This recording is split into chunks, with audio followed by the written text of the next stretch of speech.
조국 전 장관의 부인 정경심 교수의 재판이 어제 있었어요.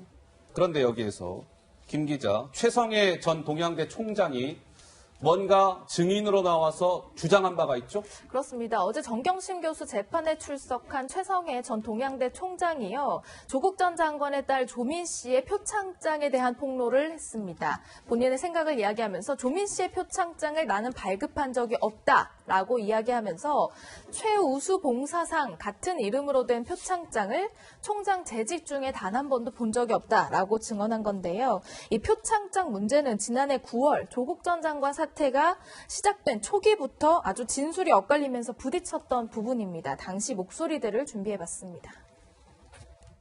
부인께서 운영한 영어센터 봉사활동 한 걸로 딸이 표창장 받은 거 맞는지, 또 총장은 발급하지 않았다고 하고 있거든요. 저희 아이가요, 학교에 가서 중학교, 고등학교 학생들 영어로 가르치는 거 실제 했습니다. 실제 활동을 했고 그에 대한 그 표창장을 받은 거 사실입니다. 총장님 명의로 발급한 적이 없다. 제가 모르게 발부가 될 수 없는 게 이제 직인을 지게 되지 않습니까?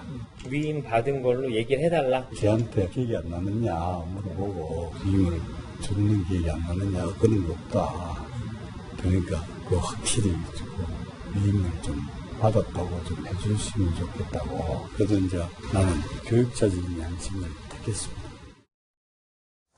자, 그런데 이게 이제 조민 씨가 받았다는 표창장인데요. 지금 보시는 바와 같이 저 표창장에서요, 최우수 봉사상이라고 적혀져 있는데, 최성해 총장은 이렇게 얘기하잖아요. 봉사상은 있어도요, 저 앞에 최우수자 붙는 봉사상은 동양대에서 존재하지가 않습니다. 내가 결제해 준 적도 없어요. 뭐 이렇게 얘기하는 것이고, 다음 기간도 한번 보시죠. 기간도요, 이 조민 씨가 2010년 12월 1일부터 2012년 9월 7일까지 동양대에서 봉사활동을 했다. 저렇게 명시가 되어 있는데, 알고 봤더니 지금 이런 의혹이 나오는 거죠. 저 기간 중에 조민 씨가, 그러니까 2010년 12월 1일부터 2012년 9월 7일까지 봉사활동을 했다라고 주장을 하는데, 검찰에서는 아이고요, 무슨 말씀을 그렇게 하십니까? 조민 씨는 2011년 8월 말부터 3개월 동안 저 캐나다에 있었잖아요. 캐나다 교환학생. 근데 무슨 동양대에서 봉사활동을 했단 말입니까? 이렇게 검찰은 어제 주장을 했다는 거예요.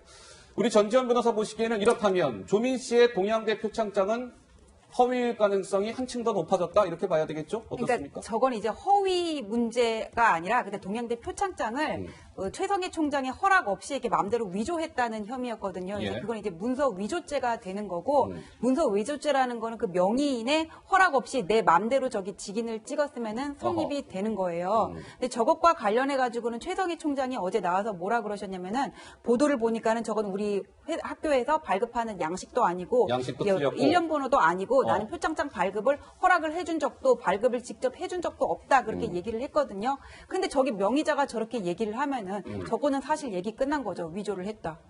그렇습니까? 물론 이게 이제 재판이 아직 최종적으로 끝난 게 아니기 때문에 저 혐의가 뭐 무조건 100% 확정적이다 이렇게 보기는 어려우나 지금 여러 가지 이제 좀 정황들이 드러나고 있는 거죠. 우리 정 의원 말씀하실 거 있으시다고요? 네, 일단 조금 전에 우리 김 평론가께서 진실이 중요하다고 이제 강조를 했는데 저도 정말 진실이 중요하다라고 보면서 몇 가지 팩트를 좀 정리하려고 그래요. 일단 여기 보면은 그 지금까지 저 표창장이 저렇게 논란이 됐는데 원본이 없다라는 거. 원본이 없다. 이건 팩트예요. 이건 팩트고요.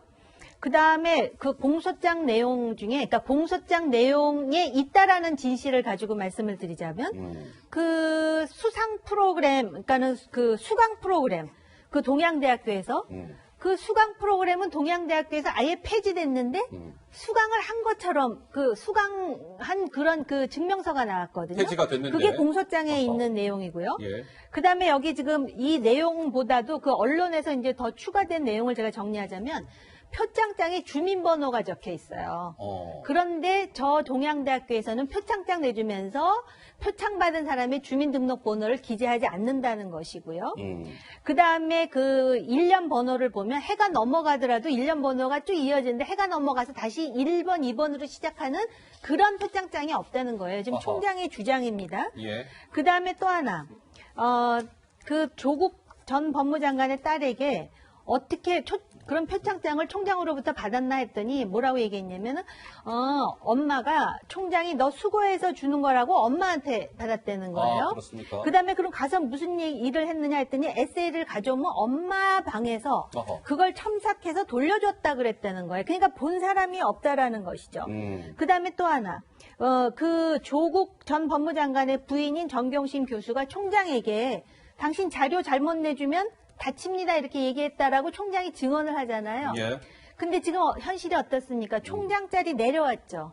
그런데 지금 감옥에 있는 정경심 교수는 휴직 상태죠. 아하. 결국은 진실을 말해서 총장이 다친 거 아닐까요? 저는 개인적으로 그런 생각이 들고 또 하나 보도자료 내달라 그러더라는 거예요. 위임했다. 예. 정경심 교수에게 표창장 위임했다고 보도자료 내달라 그래서 본인은 다른 교수하고도 이거 의논해야 되기 때문에 현실적으로 어렵다라고 얘기하면서 본인이 저 남편이 법무장관이 되면은 내가 굉장히 힘들어지겠구나 하고 아하. 위축됐다라는 말도 알겠습니다. 있다. 이게 지금 언론에 나와 있는 팩트를 지금 말씀드리는 겁니다. 우리 저는- 정경께서 말씀을 주셨고, 예, 김상희 평론가, 예. 저는 이제 제 3자 입장에서 이 사건을 바라보잖아요. 바라보면서 제가 참 안타까운 부분이 하나 있어요. 뭐냐면 이게 최강욱 비서관이 아까 뭐라고 얘기했습니까? 내 삶을 검찰이 얼마든지 파괴할 수 있는 장면을 봤다.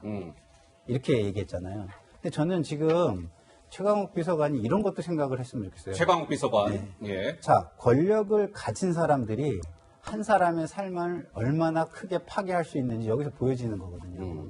최성해 총장은 자기는 양심을 택했다고 얘기를 했어요. 지금 권력을 가진 사람들에게 같이 부하 내동을 했다면 이런 일을 겪을 일이 없잖아요, 사실은. 그런데 양심을 택했다는 이유로 지금 저런 지금 상황에 처해 있다는 거, 그것도 똑같이 바라보면서 균형감 있게 공직에서 일을 했으면 좋겠다, 앞으로. 이런 바람을 꼭 말씀을 드리고 싶어요. 알겠습니다. 자, 어제 정경심 교수의 재판 이야기까지 해봤습니다. 동양대 표창장이 좀 논란이 됐던 모양이고요.